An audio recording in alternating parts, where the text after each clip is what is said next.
Hello students. इस video में हम बात करेंगे एसिड रेन के बारे में। जैसा कि हम नॉर्मल रेन के बारे में पता है कि वाटर सरफेस जो है इवेपोरेट होता है और वाटर वेपर कंडेंस होकर के क्लाउड्स बना लेते हैं। तो ये प्रोसेस नॉर्मल वे में होती है, लेकिन अगर एयर में नाइट्रोजन ऑक्साइड प्रेजेंट है या सल्फर ऑक्साइड प्रेजेंट है, सल्फर डाइऑक्साइड, तो उससे क्या होता है कि वाटर और ये दोनों कंपोनेंट मिलकर के एसिड्स बना लेते हैं। सल्फर डाइऑक्साइड बना लेती है सल्फ्यूरिक एसिड, और नाइट्रोजन ऑक्साइड बना लेती है नाइट्रस एसिड। तो ये दो एसिड होते हैं और वो पानी में मिक्स हो जाते हैं, क्लाउड्स में मिक्स हो जाते हैं और फिर वो नीचे गिरते हैं। तो जो पानी नीचे गिरता है वो प्योर वाटर होने की बजाय मिक्सअप होता है एसिड और वाटर का, जो काफ़ी नुकसान करता है बहुत सारी चीज़ों को। These gases are dissolved in water from nitric acid and sulfuric acid. ये डिजोल्व हो जाती है वाटर में ये gases, nitrogen dioxide and sulphur dioxide, और क्या बना लेती है नाइट्रिक एसिड और सल्फ्यूरिक एसिड, जो एसिड होते हैं। ये प्रोसेस कुछ इस तरह से होती है। वाटर की नॉर्मल प्रोसेस हमें पता है, नॉर्मल रेन के लिए कैसे तैयार होता है पानी। उसमें जस्ट नाइट्रोजन ऑक्साइड मिल जाती है और बना लेती है नाइट्रिक एसिड HNO3। और उसके बाद जो सल्फर डाइऑक्साइड है वो भी उसी तरह से सल्फर बना लेती है, सल्फर के कंपाउंड, और एसिड बन जाता है वहाँ पे सल्फ्यूरिक एसिड। और फिर वो पानी के साथ नीचे गिरते हैं, उन्हें कहा जाता है एसिड रेन। एक तरह से एसिड की बरसात होती है और ये बहुत खतरनाक होती है प्लांट्स के लिए, एनिमल्स के लिए, वाटर्स के लिए, जो नीचे के सोर्स हैं सभी के लिए, क्योंकि ये एसिड है और एसिड का इफेक्ट हमें पता है। ये हमारी स्किन को बर्न आउट कर सकते हैं, बिल्डिंग्स के जो मटेरियल हैं उनको क्या कर सकते हैं, ख़राब कर सकते हैं। तो ये सारी चीज़ें हो सकती हैं यहाँ पे। अब हम पढ़ते हैं ग्रीन हाउस इफेक्ट के बारे में। ग्रीन हाउस इफेक्ट एक तरह का इफेक्ट होता है जिसमें हम टेम्परेचर जो है वो इंक्रीज होता है, और टेम्परेचर रिक्वायरमेंट जितनी है उसी हिसाब से टेम्परेचर जो है इंक्रीज होता रहता है। Green house effect, carbon dioxide keeps the earth warm much like glass which keep the green house warm. हमें पता है कि जो गैर मौसमी सब्जियां होती हैं उनको उगाने के लिए जो कांच के घर से बनाए जाते हैं और उनमें उनको उगाया जाता है ताकि टेम्परेचर को बैलेंस किया जा सके। तो हम नोटिस करते हैं कि उस में टेम्परेचर क्या हो रहा है, इंक्रीज हो रहा है। ऐसे ही जब कार्बन डाइऑक्साइड एनवायरनमेंट में बढ़ती है तो वो भी एनवायरनमेंट यानी टेम्परेचर बढ़ाती है एनवायरनमेंट का, और इस इफेक्ट को कहा जाता है green house effect. Effect of increase in carbon dioxide, जैसे कि हमने देखा कार्बन डाइऑक्साइड अगर है तो ग्रीन हाउस इफेक्ट है। अगर कार्बन डाइऑक्साइड ज़्यादा हो जाएगी तो ग्रीन हाउस इफेक्ट भी क्या होगा, ज़्यादा हो जाएगा।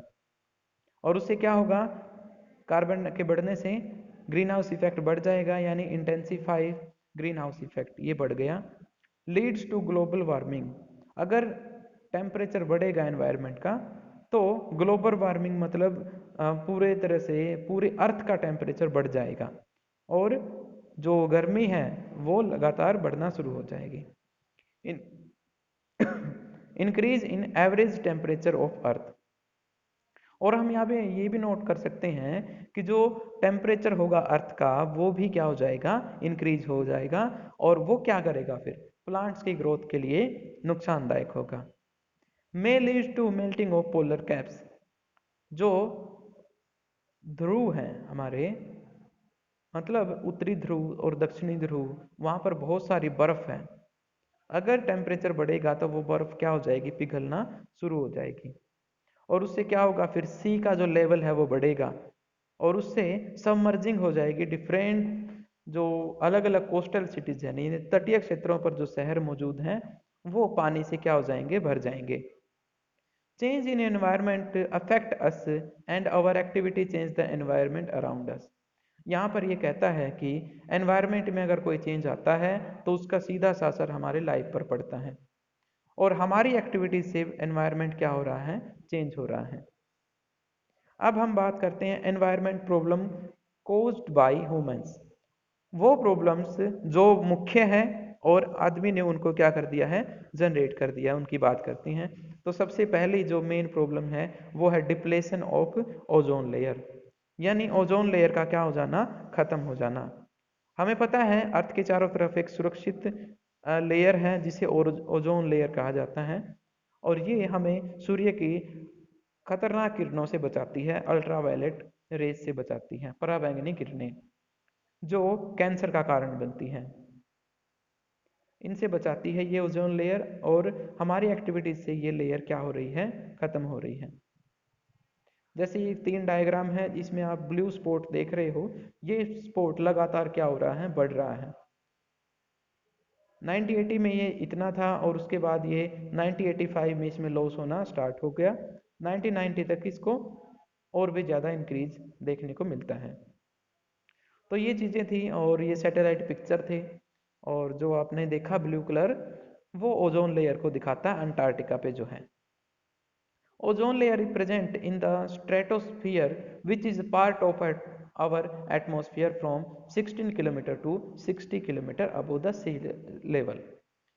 यहाँ पर आप ओजोन लेयर को कह सकते हो कि ये स्ट्रेटोस्फीयर में है, और वो होता है हमारे एनवायरनमेंट का एक पार्ट, जो कि 16 किलोमीटर से 60 किलोमीटर के अराउंड होता है।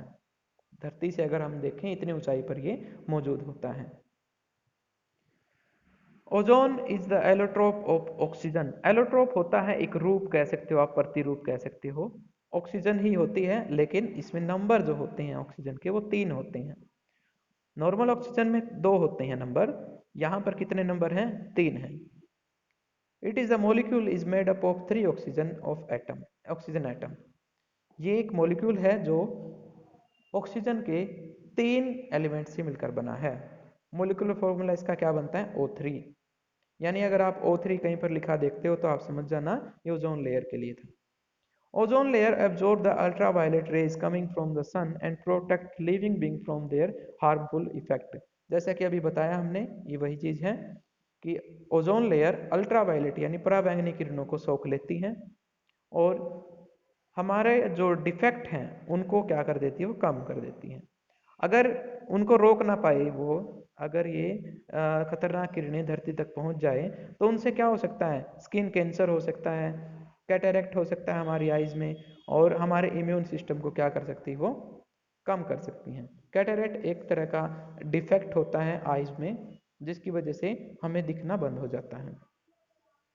Decline of ozone layer thickness in Antarctica was first observed in 1985 and was termed as ozone hole। सबसे पहले ये जो ओजोन लेयर में कमी थी वो देखी गई थी 1985 में, और इसे नेम दिया गया ओजोन होल। ओजोन होल इसे नेम दिया गया। 1985 में इसको सबसे पहले देखा गया, और अंटार्कटिका के ऊपर इसको देखा गया था।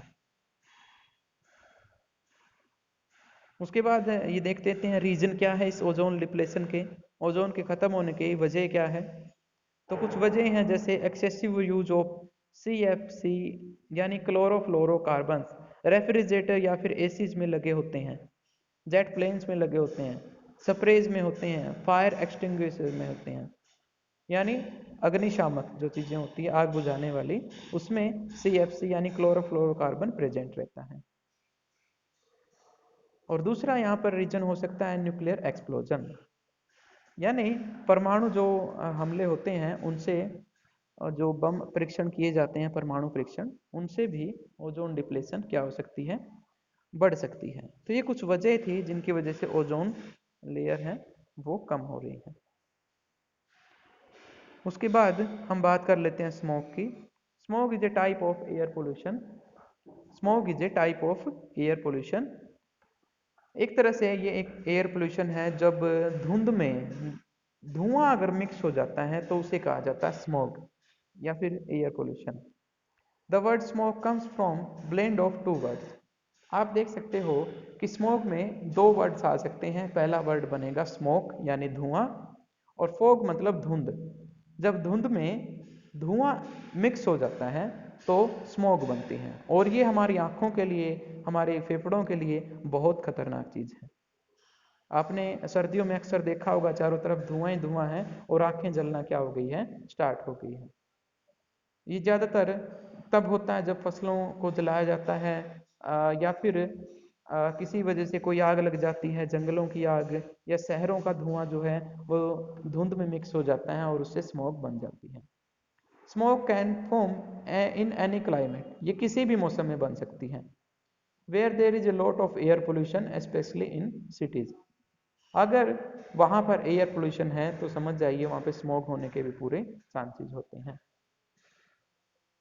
तो आज के लेक्चर में इतना ही, बाकी हम कल करेंगे।